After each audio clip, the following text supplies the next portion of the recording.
Hi everyone. So today I'm going to be talking about four-way switches. So we've already seen these. These are your three-way switches. They have the one black screw that is labeled common on the back, and then they have the two brass screws, or separately colored screws other than the black. Now when you get into four-way switches, these have two black screws on the back that say input and two brass screws that say output.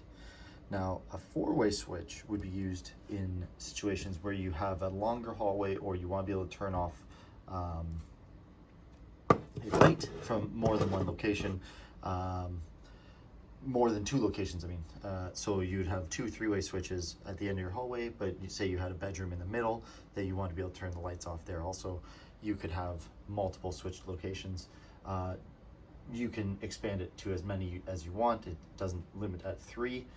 Switch locations, you could go 4, 5, 6, 7. It really doesn't matter. Once you get into four-way switching, the two end switches must be three-way switches, and then the middle switches, you can put as many four-way switches as you want, and you can just keep going with adding switches and switches and switches as you would. So now I'll do a quick demo on how to hook these things up. I also am just going to post a picture of the diagram, the wiring diagram for a four-way switch. Please make sure you're just taking a peek at it just to know what you're getting into with this.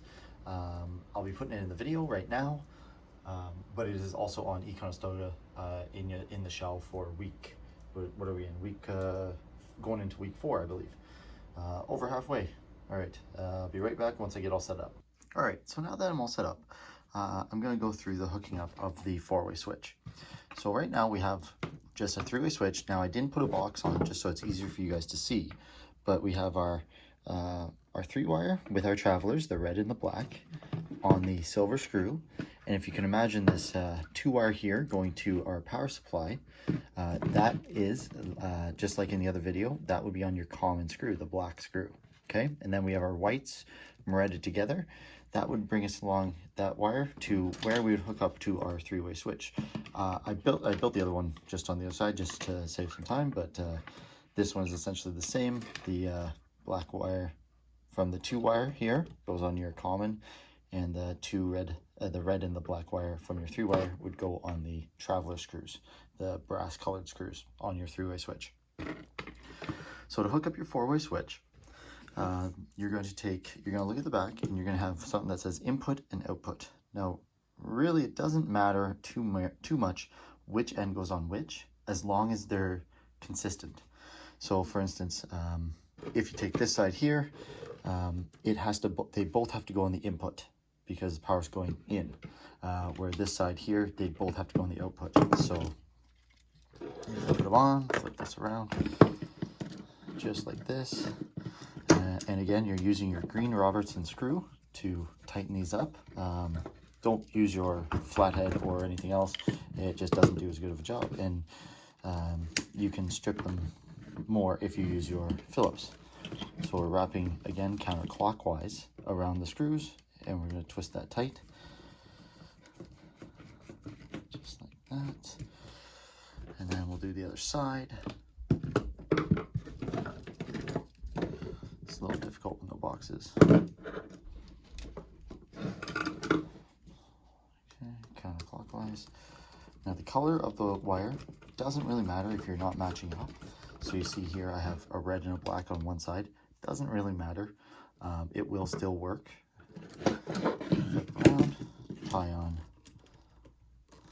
like that, counterclockwise, or sorry, clockwise around the screw. And we're going to tighten that up, and that's how you hook that up. Now the last thing you would have would be a just your neutral wire, and those, because you want to send power through the circuit, the neutral wire would just get threaded together just like that. All right, so if you fold it all out, this is kind of what you get. So you got your power coming in on your 2-wire here, power's coming in, and it's going to your switch itself, where it's then being split off depending on what position the switch is in, to your 3-wire, to your 4-way switch, where that would be in the wall like that, and you'd be able to select here where the wire's coming in, so power would either come in on the black or the red, and then be leaving on either the black or the red. Going to your third switch, this would be going to the light itself, and from that point power would be coming in on your red and your black on your three-way, into your three-way switch, and then out on the common screw out to your light, and that would power the light, and you'd be able to switch off or on lights from multiple locations, more than 2. All right, hope that helps.